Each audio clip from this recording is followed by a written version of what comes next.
বন্দে বন্দে বন্দে বন্দে বন্দে যতন খুলুঙ্খা সবাইকে নমস্কার। আজকে টাকারজলা মণ্ডলের যে জন্ম জয়নগর এডিসি কেন্দ্রের যে মঙ্গলবার বাজার গ্রাউন্ডের যে যোগদান সভা, সেই যোগদান সভায় আমাদের মাঝে আজকে মঞ্চে উপস্থিত আছেন আমাদের ত্রিপুরা রাজ্যের ভারতীয় জনতা পার্টির youth leader, dynamic leader, Tripura প্রদেশ বিজেপির সাধারণ সম্পাদক শ্রী বিপিন দেব বর্মা মহোদয়। একটু আগে বিস্তারিতভাবে উনি ওনার আলোচনা আমাদের সামনে রেখেছেন। এখানে উপস্থিত আছেন সিপাহীজলা নর্থ যে ডিস্ট্রিক্ট আছে সেই ডিস্ট্রিক্টের সম্মানিত সভাপতি শ্রী বিপ্লব চক্রবর্তী মহোদয়। এখানে উপস্থিত মান্দাই যে আমাদের মণ্ডল আছে সেই মণ্ডলের সম্মানিত সভাপতি শ্রী অভিজিৎ দেব বর্মা মহোদয়। তাছাড়া গোলাঘাটি মণ্ডলের যিনি সম্মানিত সভাপতি শ্রী নারায়ণ দেবনাথ মহোদয় এবং টাকারজলা কেন্দ্রের সম্মানিত সভাপতি শ্রী নির্মল দেব বর্মা মহোদয়, উনিও একজন ডাইনামিক ইউথ লিডার আমাদের জনজাতির সম্প্রদায়ের মধ্যে। এবং এখানে আমাদের বিভিন্ন স্তরের যারা ভারতীয় জনতা পার্টির যারা নেতৃবৃন্দরা এখানে উপস্থিত আছেন, তাছাড়া আজকে যারা যোগদান করতে এসছেন এবং আমার মা ও বোনেরা, সাংবাদিক বন্ধুরা, সবাইকে আমি হার্দিক অভিনন্দন ও শুভেচ্ছা জানাচ্ছি। এবং যারা আজকে এখানে যোগদান করতে এসছেন, আমি আপনাদেরকে বলবো সঠিক সময়ে আপনারা সঠিক সিদ্ধান্ত আপনারা নিয়েছেন এবং আপনারা এখানে যেহেতু জয়েন করছেন ভারতীয় জনতা পার্টির পতাকা তলে আপনারা এসেছেন, আমাদের পার্টি আরও বেশি শক্তিশালী হবে এবং আস্তে আস্তে করে আপনারা দেখছেন যে সারা ভারতবর্ষের সব রাজ্যে ভারতীয় জনতা পার্টির নেতৃত্বাধীন সরকার এখন চলে আসছে।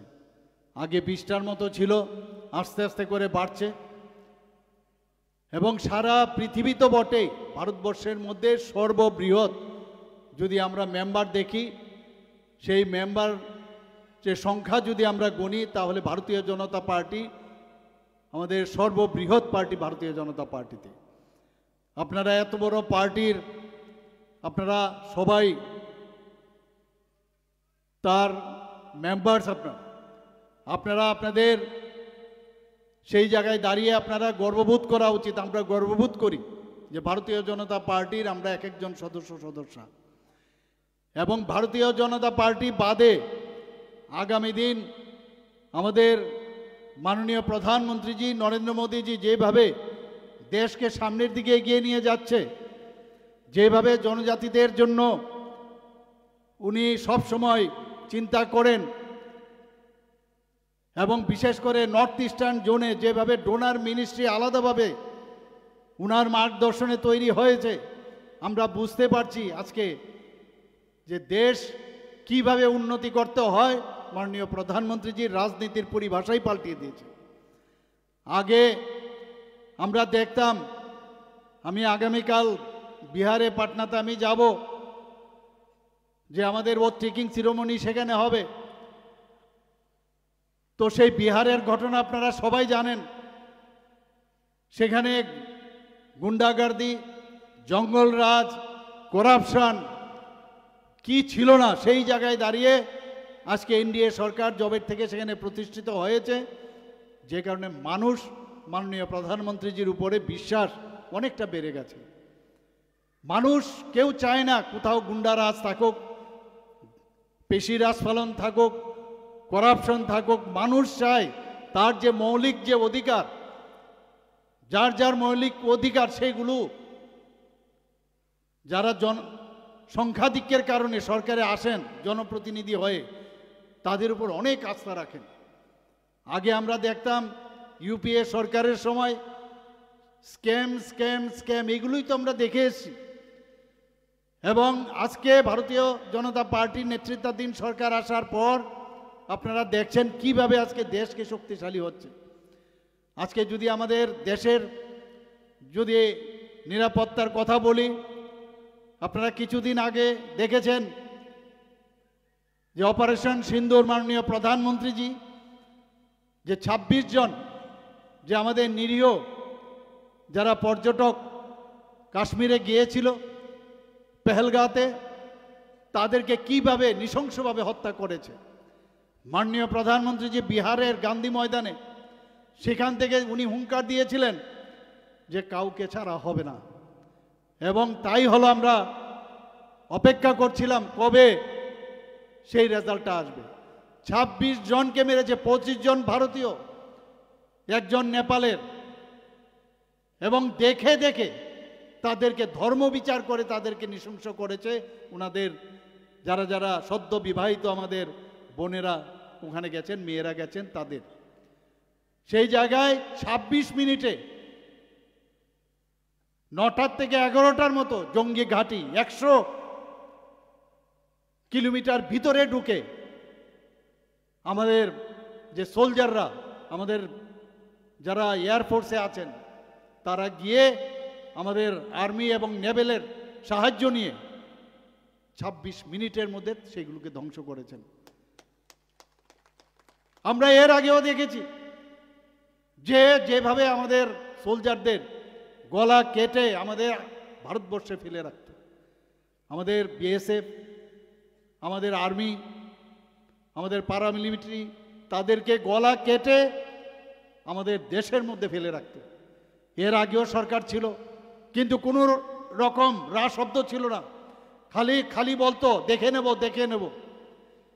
এবং সেই জায়গায় পার্লামেন্টের মতো জায়গার মধ্যে পর্যন্ত এই যারা সন্ত্রাসী তারা হামলা করেছে।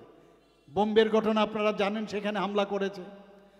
সারা ভারতবর্ষের মধ্যে একটা অস্থির অবস্থা ছিল 2014 আগে। নর্থ ইস্টের কথা যদি আজকে আমরা বলি, এগুলো আমাদের মনে রাখতে হবে।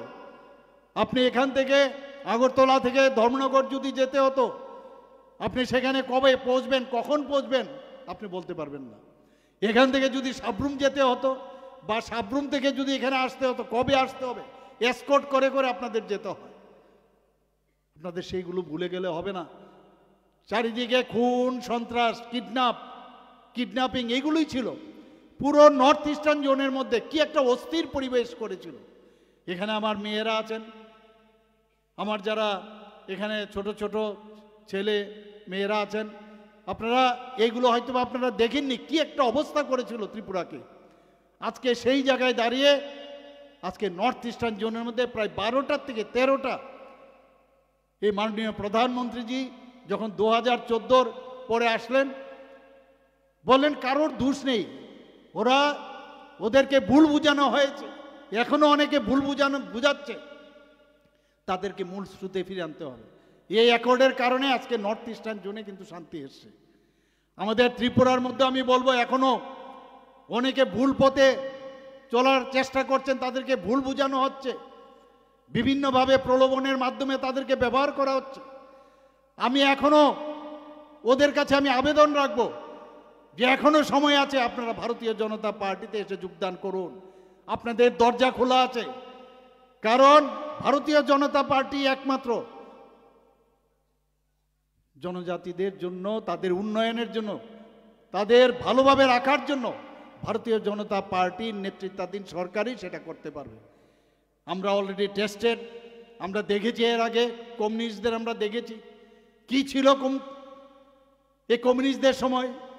চারিদিকে খুন, সন্ত্রাস, একটা পরিবেশ ছিল। আজকে আমাদের ছেলে মেয়েদের, তাদের যদি একটা সুন্দর কেন ভয় পাবে ওরা? রাত্রে 10টা, 11টা, 12টা যখন খুশি আসবে যাবে, কেন তাদের ভয় পেতে হবে? আমরা চাই এইরকম একটা পরিবেশ ত্রিপুরাতে আমরা তৈরি করতে।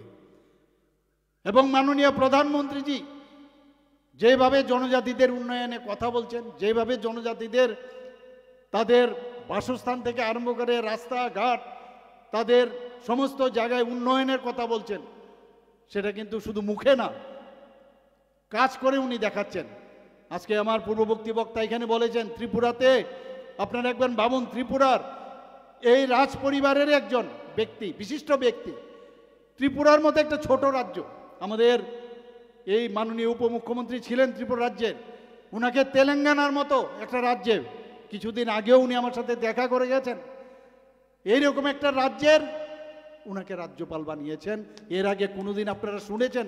আমরা ভাবতে পারি যে ত্রিপুরার কোনো ব্যক্তি এর আগে না রাজ্যপাল হয়েছে। তো সেই জায়গায় মাননীয় প্রধানমন্ত্রীজি সম্মান দিয়েছেন, ব্যক্তি বিশেষ নয়, এখানে ব্যক্তি হিসাবে দেননি, যে জনজাতি গোষ্ঠীর, আমার ত্রিপুরার জনজাতি গোষ্ঠীর একজন, এতে করে সবাইকে এখানে আজকে জনজাতি ত্রিপুরার যত জনজাতি আছেন তাদেরকে সবাইকে সম্মান দিয়েছেন, একজনকে ওখানে রাজ্যপাল বানিয়ে। আজকে আমাদের রাষ্ট্রপতি, কোনোদিন ভাবা যে একজন মহিলা, যেখানে মহিলারা এখানে আছেন, বিভিন্ন জায়গায় আমি যাই, সেখানে আমি গিয়ে দেখি আমাদের এখানে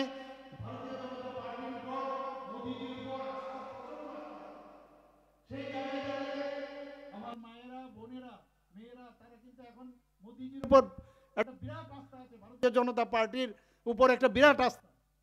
ভয় দেখি আটকে রাখার সুযোগ নেই, মানুষ তার প্রতিবাদ করবে এবং মানুষ তার ঘর থেকে বেরিয়ে আসবে আগামী দিন, আমি নিশ্চিত। এবং এর জন্য ভারতীয় জনতা পার্টি সেই জায়গায় কেউ যদি গায়ের জোর দেখায়, তার জন্য যা যা করার আমরা সেটা করব। এর আগে অনেক ঘটনা হয়েছে, আমি বারবার বলছি, সবারই রাজনীতি করার অধিকার আছে, সবার বাক স্বাধীনতা আছে, সবার যে কোনো চিন্তা করার যে তার যে লিবার্টি তার আছে। এটা আমাদের যে সংবিধান, সেই সংবিধানের মধ্যে আমাদের কিন্তু সেই রাইটস দেওয়া হয়েছে। তো সেই জায়গায় দাঁড়িয়ে আমাকে কি করে আমার যে মতামত, আমার যে চিন্তাধারা, সেখানে কি করে জোট করে তুমি আটকে রাখবে? কংগ্রেসকে আমরা দেখেছি, কমিউনিস্টদেরও আমরা দেখেছি, কাজে এদের কি অবস্থান আমরা অলরেডি দেখে ফেলেছি। আজকে বিহারে কি জঙ্গলরাজ ছিল আপনারা দেখুন, সেই জায়গায় দাঁড়িয়ে আবার পুনর্বার, এবং যে আশা কোনোদিন করেনি, যে রেজাল্ট এবার ভারতীয় জনতা পার্টির মাননীয় মোদিজির উপর যে বিশ্বাস ওখানে রেখেছেন, এনডিএ সরকারের উপর যদ্দূর আশা করা হয়েছিল তার থেকে 2 গুণ সেখানে আমরা তার রেজাল্ট আমরা পেয়েছি। আমি নিশ্চিত যে আগামী দিনে আমাদের নির্বাচন আসবে, নির্বাচন যাবে, কিন্তু নির্বাচনের মাধ্যমে একটা জিনিস বোঝা যায়, সেখানে একটা পরীক্ষা দেওয়ার মতো, যে কোনো পার্টি আসতে পারে, যে কোনো পার্টি সেখানে তাদের আমাদের যে ইলেকশন হয়, নির্বাচন, সেখানে প্রতিদ্বন্দ্বিতা করতে পারবে, কিন্তু মানুষকে জোর করে তার মত, তার মন, সেটাকে আদায় করা যায় না। তার প্রকৃত উদাহরণ হচ্ছে বিহার। আমরা এর আগে অনেক কিছু শুনেছি, বিহারে নতুন করে সরকার চলে আসবে, কিন্তু কিছুই হলো না, আপনারা দেখলেন। এবং এর আগেও উড়িষ্যার মতো, এত বছর বাদে উড়িষ্যার মতো জায়গায় ভারতীয় জনতা পার্টির সরকার সেখানে ঘটেছে। এর আগেও আপনারা দেখেছেন রাজস্থানেও সেই সরকার ভারতীয় জনতা পার্টির হয়েছে, মহারাষ্ট্রে তো ভারতীয় জনতা পার্টির সরকার হয়েছে, মধ্যপ্রদেশও ভারতীয় জনতা পার্টির সরকার হয়েছে। এক একটা ইলেকশন হয়েছে। আর এবার মাননীয় প্রধানমন্ত্রীজি সেদিনও কি বললেন, যে গঙ্গা কিন্তু আস্তে আস্তে করে বিহার থেকে বাংলাতে আসে, এবং আগামী দিন বাংলাতেও ভারতীয় জনতা পার্টির সরকার সেখানে হবে। এবং মোদিজি কি বলেছেন, যে এই যে জঙ্গল রাজ আজকে এত বছর ধরে বাংলায় চলছে, সেখানেও সেটাকে উপড়ে ফেলে দেওয়ার যা যা দরকার মাননীয় প্রধানমন্ত্রীজি সেটা করবেন। আমরা শান্তি চাই, অশান্তি আমরা চাই না। কিন্তু ভারতীয় জনতা পার্টির আপনারা জানেন, যার পূর্বসূরি ছিল জনসংঘ, আপনাদের ডক্টর শ্যামাপ্রসাদ মুখার্জি যে পার্টি বানিয়েছিলেন 1951-এ, সেই জায়গায় আজকে এটা বলিদানের পার্টি। আজকে দেশকে অখণ্ডতারা রক্ষার জন্য উনি বলিদান হয়েছেন।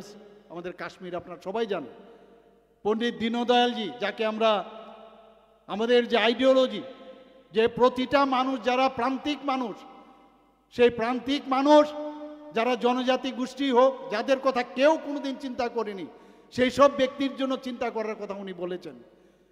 যে সবকা সাথ সবকা বিকাশ বিশ্বাস আর তার প্রয়াস মাননীয় প্রধানমন্ত্রীজি, সেটা আমাদের পণ্ডিত দীনদয়ালজি বলছেন। উনাকেও যেভাবে নৃশংসভাবে হত্যা করা হয়েছে মুঘল সরাই, আপনারা সবাই জানেন। তো আমাদের পার্টির কোনো যারা কার্যকর্তারা, ওরা মৃত্যুর জন্য, মরার জন্য কোনোদিন ভয় পায় না, রাষ্ট্রের জন্য চিন্তা করে। এই ভাবনা চিন্তা যে দেশের জন্য আমাদের চিন্তা করতে হবে। বন্দে মাতরম, আপনারা সব বঙ্কিমচন্দ্র চট্টোপাধ্যায়ের বন্দে মাতরম যে গান, ন্যাশনাল সং তৈরি হয়েছিল এতদিন ধরে, এটা সেই রকমভাবে কিন্তু এতদিন ধরে আমরা দেখেছি সম্মান দেওয়া হয়নি। মাননীয় প্রধানমন্ত্রীজি 150 বছর পূর্তি উপলক্ষে আমরা বন্দে মাতরমকে নিয়ে নতুনভাবে উনি আমাদের শেখাচ্ছেন। বলছে যে বন্দে মাতরমের এই স্লোগান নিয়ে কত শত শত লোক, হাজারো লোক আজকে এই দেশের জন্য প্রাণ বলিদান হয়েছেন। কাজেই বন্দে মাতরম গানকে আমাদের সম্মান দিতে হবে, সেই কাজটা উনি বলেছেন। উনি কি বলেছেন যে 75 সীমান্ত গ্রাম বীরো কা নাম, এর আগে আপনারা শুনেছেন কখনো? এবং আমরা ত্রিপুরাতে বহু জায়গায়, আপনারাও হয়তো বা জানেন না, আমরাও জানি না, এক একটা গ্রাম 75টা, যখন 75 বছর পূর্ণ হলো আমাদের স্বাধীনতার, বিভিন্ন জায়গায় সেখানে নাম খোদাই করা হয়েছে ত্রিপুরারই বহু জাতি জনজাতি সব গোষ্ঠীরই, যারা দেশের জন্য প্রাণ বলিদান হয়েছেন, বা এখনও যারা দেশের অখণ্ডতার রক্ষার্থে, সেখানে বিএসএফই হোক, সে আর্মিতে হোক, আমাদের ত্রিপুরার ছেলে মেয়েরা অনেকে আছে, তাদের নাম সেখানে আমরা খোদাই করে রেখেছি।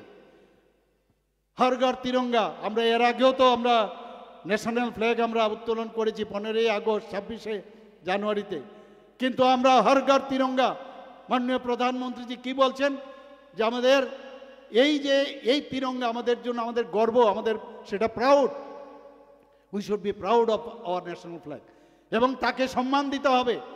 এবং সেই হর ঘর তিরঙ্গা আজকে গত 2 বছর ধরে আমরা যেভাবে পালন করছি, মানুষ এখন চিন্তা করছে যে আমি যে জন্মগ্রহণ করেছি কিছু একটা পারপাস নিয়ে, আমাকে গড এখানে পাঠিয়েছে, সেই কাজ আমার নিজের জন্য তো করব, কিন্তু আমার দেশের জন্য, রাষ্ট্রের জন্য আমার করতে হবে।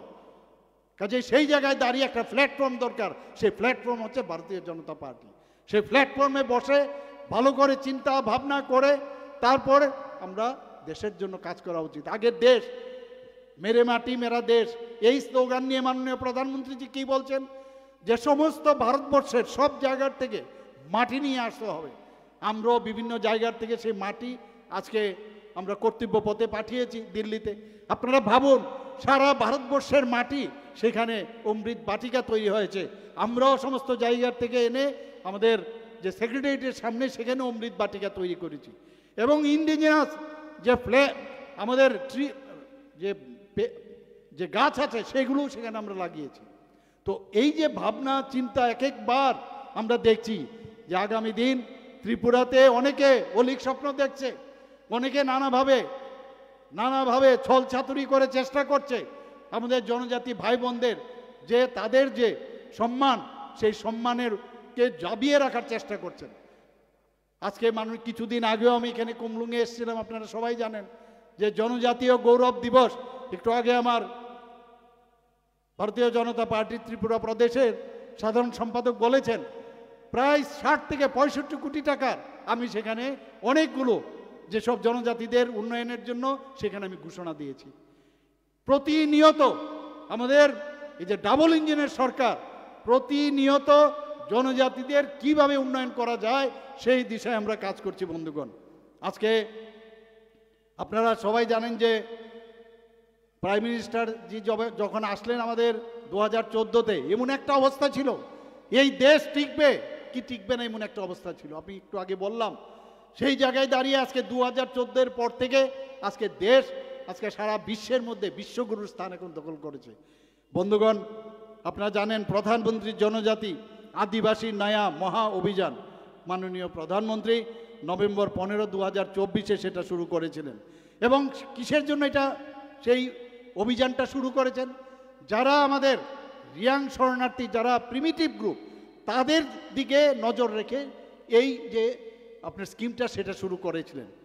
আজকে এখানে বনধন বিকাশ যে কেন্দ্র, যে জনজাতিদের যে জিনিসপত্র তৈরি হয় তাদের এই বনধন প্রকল্প যে কেন্দ্র আছে সেখানে তাদের বিক্রির জন্য সেখানে ভ্যালু এডেড করে সেটাকে আরও ভালো করে বিক্রির ব্যবস্থা মাননীয় প্রধানমন্ত্রীজি সেটা করছেন।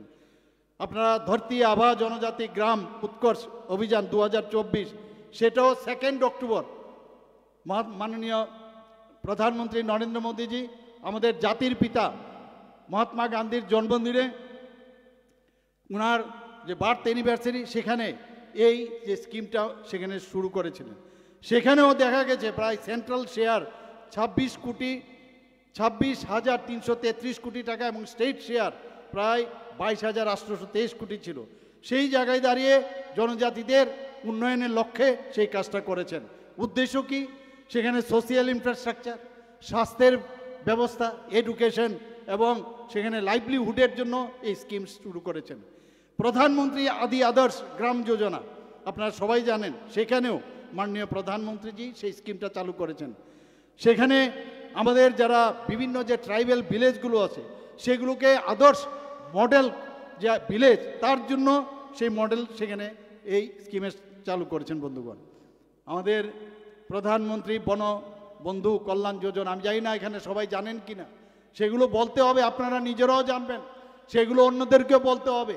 এক একটা যোজনা এবং কয়েকশো কোটি এর মধ্যে যুক্ত রয়েছে শুধু জনজাতিদের জন্য। আপনারা সবাই জানেন যে ত্রিপুরাতে আমাদের আজকে যে এখানে ন্যাশনাল হাইওয়ে 6টা হচ্ছে, ন্যাশনাল হাইওয়ে বেশিরভাগ জায়গা আমাদের জনজাতি অধ্যুষিত এলাকা দিয়ে যাচ্ছে এবং সেখানে যখন এই অ্যাকুইজিশন হয় সেই অ্যাকুইজিশনের মানই আমাদের জনজাতি ভাই বোনদেরই পাওয়া যাচ্ছে। সেখানে আমাদের এই যে প্রধানমন্ত্রী বনবন্ধু কল্যাণ যোজনা সেখানে অক্টোবরের 28, 2014 মাননীয় প্রধানমন্ত্রীজি যখন আসেন তারপরেই সেটা শুরু হয় এবং সেখানে কি বলছেন যে আমাদের যারা হেরিটেজ আমাদের জনজাতিদের এবং তার যে কালচার ট্রাইবাল কালচার সেটাকে আমাদের সংরক্ষণ করতে হবে। আমাদের এখানে এর জন্য ট্রাইবাল রিসার্চ ইনস্টিটিউট তৈরি করতে হবে। Pre matric scholarship, post matric scholarship আপনারা একটু আগে শুনেছেন যে কিভাবে আমরা আমাদের জনজাতি ভাই বোনেরা যারা আছেন, ছেলে মেয়েরা আছেন, তাদেরকে কিভাবে স্কলারশিপ আমরা উত্তরোত্তর সেটাকে শ্রীবৃদ্ধি করছি। আমরা এই যে স্কিম আমি বললাম তার মধ্যে কোয়ালিটি অফ লাইফ, আমাদের জনজাতিদের যে কোয়ালিটি, আমরা জন্মগ্রহণ করেছি এতদিন ধরে এরকম ভাবতে এইভাবেই জন্ম হবে আর এইভাবেই থাকতে হবে, এইভাবে থাকতে হবে না। এখন একটা চিন্তা চলে আসছে যে না, আমাদের প্রধানমন্ত্রী যে আছেন জনজাতিদের জন্য ভাবেন, ওদের সুযোগ সুবিধা, মৌলিক যে সুবিধাগুলো সেইগুলো দেওয়ার জন্য একজন ব্যক্তি আছেন। আজকে এতদিন ধরে আমাদের জনজাতি ভাই বোনদের কি করেছেন, ভোটের বাক্স বানিয়ে রেখেছেন এবং আমরা দেখেছি সেগুলো এডুকেশনের দিকে যেন বেশি না জানে, পড়াশোনায় যাতে বেশি কিছু না করতে পারে।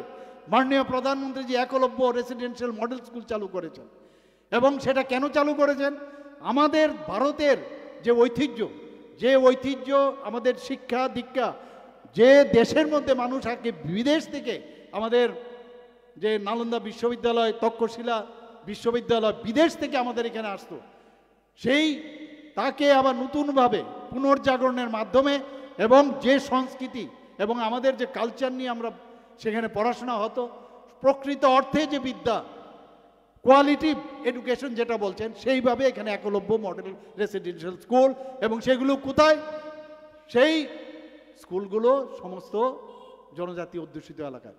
ত্রিপুরাতে অলরেডি আগে 2018 আগে মাত্র 4টে একলব্য মডেল রেসিডেন্সিয়াল স্কুল ছিল। আমাদের সরকার আসার পর সেখানে 21টা মডেল রেসিডেন্সিয়াল স্কুল হয়েছে। আপনারা শুনে খুশি হবেন, এর মধ্যে আমি কিছুদিন আগে আমি দিল্লি গিয়েছিলাম এবং যে ক্রাইটেরিয়া আছে যে মিনিমাম 20,000 যে বিভিন্ন যে আমাদের ব্লক আছে সেই ব্লকের মধ্যে মিনিমাম 20,000 আমাদের জনজাতির অধ্যুষিত এলাকা হতে হবে এবং পপুলেশনের 50% জনজাতি থাকতে হবে। সেই ক্রাইটেরিয়ার উপর ভিত্তি করে 1-2 জায়গায় রিল্যাক্সেশন দেওয়ার জন্য আমি এবার দিল্লিতে গিয়ে সেই দাবি আমি সেখানে রেখেছি। তাতে করে আজকে আমাদের 12টা অলরেডি রেসিডেন্সিয়াল স্কুল চালু হয়ে গেছে বিভিন্ন জায়গায় বিভিন্ন ব্লকে এবং প্রতিটা ব্লকে আমাদের 58টা এখানে ব্লক আছে, প্রতিটা ব্লকে আমরা চাই যে আস্তে আস্তে করে একলব্য মডেল রেসিডেন্সিয়াল স্কুল হোক। মাননীয় প্রধানমন্ত্রীজিও সেটা চান। তো 15টা হচ্ছে, ধীরে ধীরে করে আমরা সেটা করব, রিল্যাক্সেশন হবে। তো সেখানে আমাদের ছেলেমেয়েরা, আমি নিজেও ও একটা জায়গায় আমি গেছি, কারণ যত পড়াশোনার মাধ্যমে আপনি অন্ধকার থেকে আলোর দিকে আপনি যখন যাবেন, তো সত্য কোনটা মিথ্যা কোনটা, কে প্রবঞ্চনা করছে সেটা আপনি কিন্তু বুঝতে পারবেন।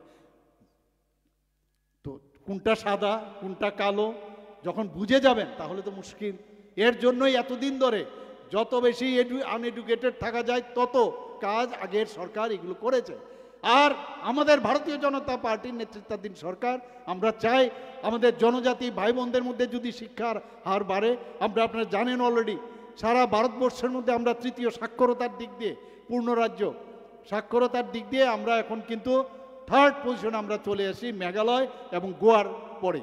আপনারা জানেন পপুলেশনের দিক দিয়ে ত্রিপুরা এই দুটো রাজ্যের থেকে অনেক বেশি। শুধু স্বাক্ষর না, সিগনেচার করা না, অনেক ক্রাইটেরিয়া আছে। সেই ক্রাইটেরিয়ার উপর আপনি যদি পাস করেন তবেই হবে। 95.6% আমরা কিন্তু সেইটা আমরা পেয়েছি বলেই সেটা দিল্লির থেকে আমাদের ঘোষণা দিয়েছেন। আমি সেই ঘোষণাতে আমিও ছিলাম সেখানে।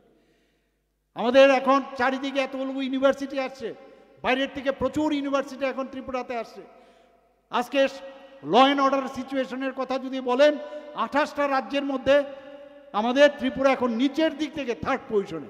আগামী দিন এর জন্য আমি বলছি যে কেউ যদি মনে করে যে অশান্তি সৃষ্টি করে শান্তি নষ্ট করবে, ওরা কিন্তু আমি বলছি এখনো সাবধান হয়ে যান, আপনারা কিন্তু সেটা পার পাবেন না কোনো অবস্থায়। এই সরকার এবং আমাদের পার্টি ভারতীয় জনতা পার্টি কোনো অবস্থায় সেটাকে সমর্থন করে না এবং করতেও দেবে না বন্ধুগণ। আমরা এর মধ্যেও আপনারা দেখেছেন ত্রিপুরাতে আমি কিছুদিন আগেও জনজাতি যারা গোষ্ঠী আছেন সেখানে 19টি জনজাতি গোষ্ঠী আমরা বলে থাকি। আমি যখন রাজ্যসভার সদস্য আমি ছিলাম সেখানে আমি প্রথম দিন 3 দিন মাত্র আমি সেই রাজ্যসভার সদস্য আমি ছিলাম, মানে ওইখানে ছিলাম 2 মাস অবধি ছিলাম, কিন্তু 3 দিনের যে আমি সেখানে উপস্থিত থাকার সুবাদে আমাকে বলা হয়েছে ডার্লং কমিউনিটি তাদেরকে ত্রিপুরাতে এসটি করে তাদেরকে মানে রেজিস্ট্রি নেই। তো সেখানে আমি জোরালো বক্তব্য রাখার পর ডার্লং কমিউনিটি কিন্তু এখন চলে এসছে সেখানে, তারপরেই কিন্তু বিলটা পাস হয়েছে এবং ডার্লং কমিউনিটি এখন ভারতীয় এই আমাদের যে ট্রাইবাল কমিউনিটির মধ্যে চলে এসছে। তো যে কথাটা আমি বলছিলাম যে আমাদের যে ট্রাইবাল কমিউনিটি 19টি জাতি গোষ্ঠী, তো এখানে সমাজপতিদের আমাদের সরকার আসার পর আমরাই প্রথম, আমাদের ভারতীয় জনতা পার্টি সরকার, তারা যারা সমাজপতিরা আছেন তাদেরকে 2000 টাকা করে সাম্মানিক দেওয়া হয়েছে, ভাতা নয়, সাম্মানিক। তারা সমাজের জন্য কাজ করে।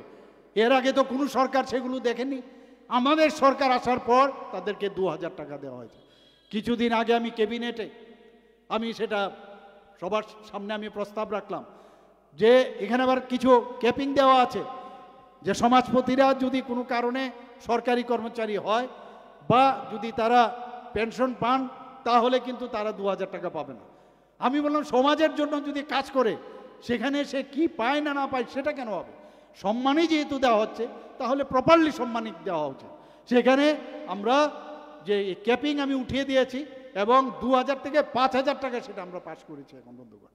শুধু তাই নয়, আমি যখন জিজ্ঞেস করলাম যে এতে করে আমরা কতজনকে আমরা দেব, আগে 10 জন সমাজপতি পেত, সেখানে দেখা গেল প্রায় 13 থেকে 14 জন হবে। তো আমি বললাম যে 19টি জনজাতি গোষ্ঠী যদি থাকে তাহলে অন্যদের কেন হবে না? বলছে সবার যে অন্যান্য গোষ্ঠীগুলো আছে সমাজপতি সিস্টেমই নেই। তা আমি বললাম এগুলো হবে না, তাদের প্রধান হবে, কেউ মুরল হবে, কেউ সর্দার হবে, তো তাদের সবাইকে দেব। শুধু তাই নয়, যখন আমি বললাম যে ত্রিপুরাতে যে সাব ট্রাইবস কত আছে, তো যেটা আমি দেখলাম আমাকে যে বলা হয়েছে সেখানে, তো বলা হয়েছে যে আরও 40+ আমাদের সাব ট্রাইবস ত্রিপুরাতে আছে। আমি বললাম সবাইকে এই 5000 টাকা করে ওনাদের যে হেড আছে তাদেরকে আমরা দেব এবং তারা যেন সমাজের জন্য কাজ করে সেই ব্যবস্থা আমি করেছি বন্ধুগণ। শুধু তাই নয়, আমাদের এখানে জনজাতি গোষ্ঠী কী হয়, অনেক সময় যাই অফিসে, আমাদের যে স্কিমগুলো আছে জনজাতিদের জন্য, এক তো গিয়ে কোথায় যাবে, একবার এই টেবিল থেকে ওই টেবিল, এক টেবিল থেকে আরেক টেবিল।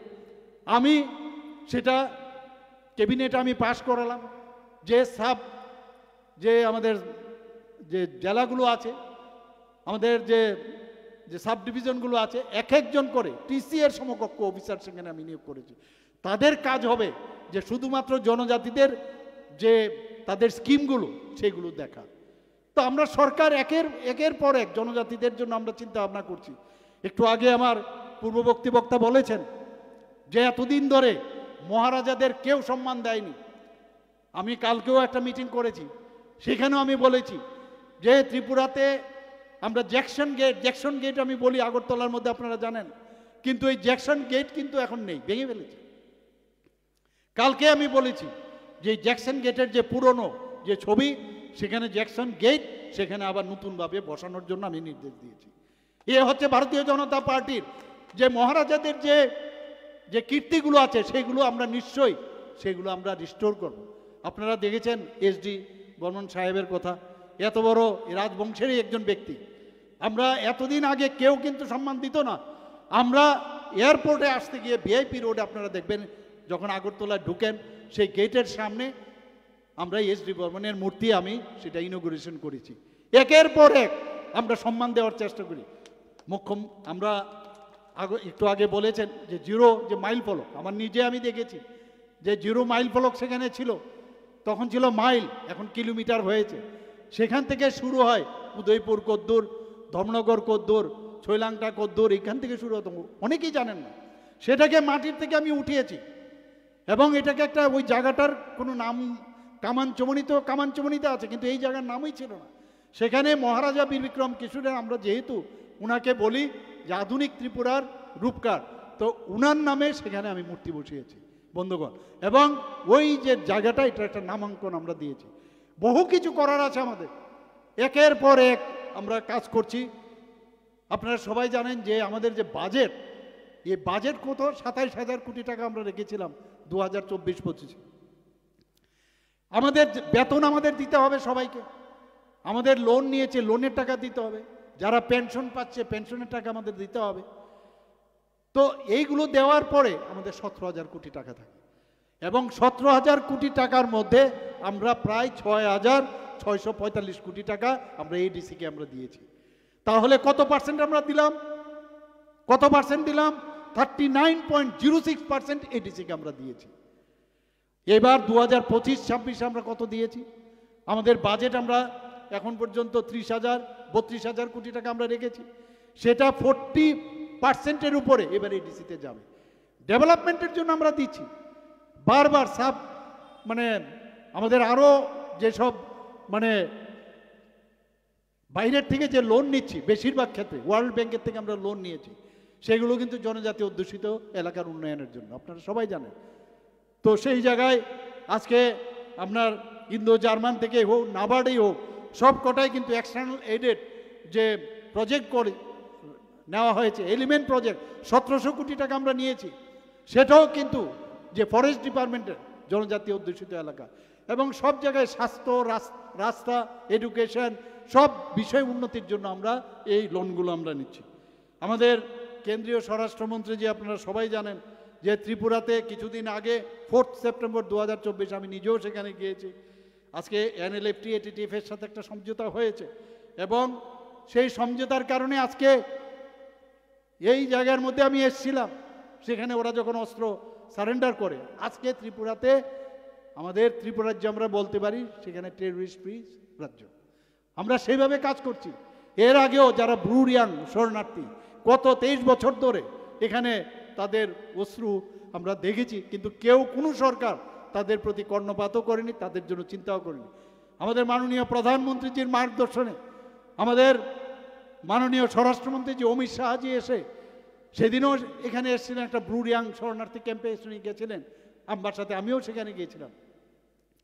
প্রথমে 500 কোটি টাকা দেওয়া হয়েছিল তাদের প্যাকেজ, তাদের বাড়ি ঘর, রাস্তাঘাট, শিক্ষা দীক্ষার সব উন্নয়নের জন্য।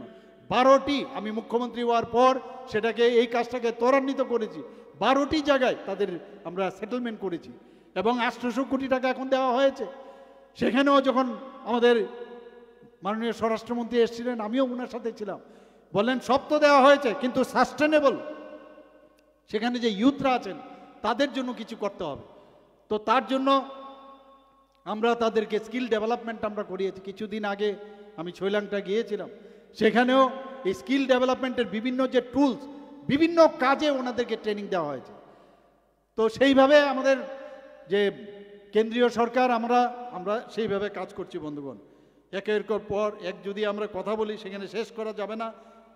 অ্যাসপিরেশনাল ব্লক, আপনারা সবাই ধলাই ডিস্ট্রিক্টকে আমরা যদি ধরি, যে আগে ধলাই ডিস্ট্রিক্টে মানুষ ভয় পেত যেখানে কিচ্ছু হবে না, আজকে অ্যাসপিরেশনাল ব্লক করলে 10% আমাদের বাজেট এক্সট্রা সেখানে দিচ্ছি। এবং আমরা সেখানে বিভিন্নভাবে আজকে ধলাই ডিস্ট্রিক্টে, যখনই আগে ধলাই মানে সেখানে নানা রকম রোগ, রাস্তা নেই ইত্যাদি নানা রকম, আজকে ধলাই গেলে মনে হবে যেন আপনি অনেক সুন্দর একটা জায়গায় এসছেন। কিন্তু আমি আত্মতৃপ্তিতে ভুগলে চলবে না, আমাদের অনেক কাজ বাকি রয়েছে, আরও আমাদের করতে হবে। গড়িয়া পূজার ছুটি কতদিন ছিল আগে? একদিন ছিল। আমাদের সরকার আসার পর 2 দিন আমরা ঘোষণা করেছি, যাতে করে তারা আরও বেশি করে এই উৎসবকে পালন করতে পারে। কিছুদিন আগে আমি সংগ্রামা পূজা উপলক্ষে আমি গিয়েছি, সেখানে সবাই দাবি রেখেছিল যে সংগ্রামার যে পুজো সেই উপলক্ষে আপনি অন্ততপক্ষে একটা আমাদের ছুটি ঘোষণা করুন, রেস্ট্রিক্টেড হলিডে আপনি ঘোষণা করুন। সেইভাবে আমি আসলাম, ক্যাবিনেটের ডিসিশন নিয়ে সেই সংগ্রামা পূজা রেস্ট্রিক্টেড হলিডে আমি ডিক্লেয়ার করেছি। আপনারা বড়মোড়া পাহাড়ের নাম এর আগে তো কেউ কোনোদিন চিন্তা করেনি, গন্ডাছড়ার নাম কেউ চিন্তা করেনি, 18 মোড়ার পাহাড়ের নাম চিন্তা করিনি, আজকে হাতাই কোতর আমরা নাম দিয়েছি, নাম গন্ডা তুইসা দিয়েছি, হাচুক বেরেম, এভাবে একের পর যথাক্রমে আমরা অনেকগুলো নাম দিয়েছি বন্ধুগণ। আমাদের বিভিন্ন জায়গায় আজকে হোস্টেল বলুন, আজকে বিভিন্ন কলেজে আমরা নতুন নতুন এসটিদের যারা আছেন তাদের জন্য আমরা হোস্টেল করেছি। ফটিকরাই যে কলেজ আছে ডিগ্রি কলেজ, সেখানে একটা মহিলা কলেজে আমরা হোস্টেল করেছি। মহিলা কলেজ আমরা আগরতলায় করেছি, আম্বেদকর কলেজে যেটা ফটিকরায় আছে সেখানে করেছি, গন্ডা তুইসাতেও একটা, সেখানেও আমরা একটা করেছি। প্রায় 100টি মার্কেট, একটা বিশেষ যে অর্থনৈতিক প্যাকেজ, তার মাধ্যমে জনজাতি এলাকায় প্রায় 100টি মার্কেট স্টল নির্মাণ করেছি। আপনারা সবাই জানেন আমাদের পলিসি যে কোনো জায়গায় স্টল হলে গভর্নমেন্টের, সেখানে 50% মহিলাদের জন্য সংরক্ষিত। আমরা আরও বেশি আমরা চাই যে আরও কিছু করার। এর আগে আপনারা এর মধ্যে আমার পূর্ববর্তী বক্তা অনেক কিছু বলেছেন, এবং আমরা যেসব স্কিমগুলো ন্যাশনাল লেভেলের যে স্কিম আমাদের দেওয়া হয়, সেই স্কিমগুলো আমরা বাস্তবায়িত করার জন্য আমাদের কেন্দ্রের থেকে কিন্তু আমরা পুরস্কৃত হয়েছি বন্ধুগণ। আপনারা সবাই জানেন যে এর মধ্যে 1051 যে পরিবার আছে সেখানে সৌরশক্তির মাধ্যমে সেখানে বিদ্যুৎ যাতে তৈরি করা যায় সেই ব্যবস্থা আমরা করেছি। 205 কিলোমিটার 66 সড়ক আমরা অলরেডি জনজাতি অধ্যুষিত এলাকায় সেখানে নির্মাণ কাজ চলছে। আমাদের রাবার চাষ এলাকায় 30,000 হেক্টর থেকে বাড়িয়ে সেখানে 69,000 হেক্টর আমরা করেছি। আমরা শুধু তাই নয়, এবারের যে বাজেটে আমরা 100 শয্যা বিশিষ্ট 3টি এসটি হোস্টেল নির্মাণ করার চিন্তাভাবনা আছে। 50 শয্যা বিশিষ্ট 60টি নতুন এসটি হোস্টেল স্থাপন করবে। আমরা জনজাতির যারা ছেলে মেয়েরা আছেন তারা যাতে সিভিল সার্ভিস থেকে আরম্ভ করে বড় বড় পরীক্ষায় ভালো রেজাল্ট করতে পারে, 100 স্কিম আমরা একটা চালু করেছি, এবারের বাজেটে সেটা রাখা হয়েছে। সেভাবে স্মোক হাউস, 50টি স্মোক হাউস, 25টি রাবার প্রক্রিয়াকরণ কেন্দ্র আমরা সেগুলোর স্থাপন করছি। বন্ধুগণ, আমি আজকে এখানে যারা ভারতীয় জনতা পার্টির পতাকা তলে যোগদান করতে এসছেন, আমি আবার সবাইকে হার্দিক অভিনন্দন জানাচ্ছি। এবং আজকে আমি অত্যন্ত আনন্দিত যে এইরকম টাকারজোলা মণ্ডলে জন্ম জয়নগর এডিসি কেন্দ্রের যে মঙ্গলবাজার গ্রাউন্ডে আপনারা এত সুন্দরভাবে এখানে এত বাধা সত্ত্বেও আপনারা যে এখানে এসছেন, এবং আপনারা নির্ভয়ে থাকুন, কোনো চিন্তা নেই, ভয় পাবেন না। এবং আপনারা ভারতীয় জনতা পার্টিতে একবার যখন যোগদান করেছেন, আপনারা দেখবেন আমাদের রাজ্য যেমন উন্নয়ন হবে, এডিসি এলাকা উন্নয়ন হবে, জনজাতি অধ্যুষিত এলাকা সব জায়গায় আমরা উন্নয়ন করব। আমি সবাইকে হার্দিক অভিনন্দন শুভেচ্ছা জানিয়ে আমার কথা বলা শেষ করছি। নমস্কার, জয় হিন্দ, বন্দে মাতরম, হামবাই। বেলা বেলাকে হামবাই সিএম সারনো जों ताबो जारा जयनिं तिनि खायनानि फाइनारनो कयना याम बसकां फाइनानि बागै जों जतन पालखे याम बसकां फाइलायनाय याम बसकां फाइदि जारा तिनि जयनिं खायनो हनै जे लिडार तुइ फाइनारक यां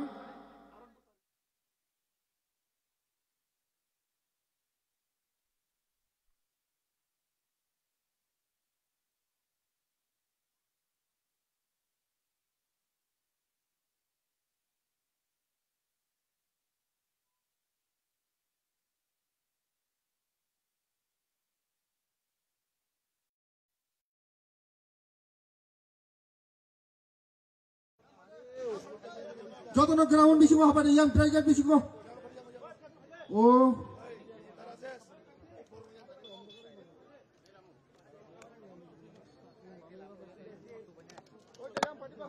जो मोरसानो खोइने फेलाक तुमनान बागै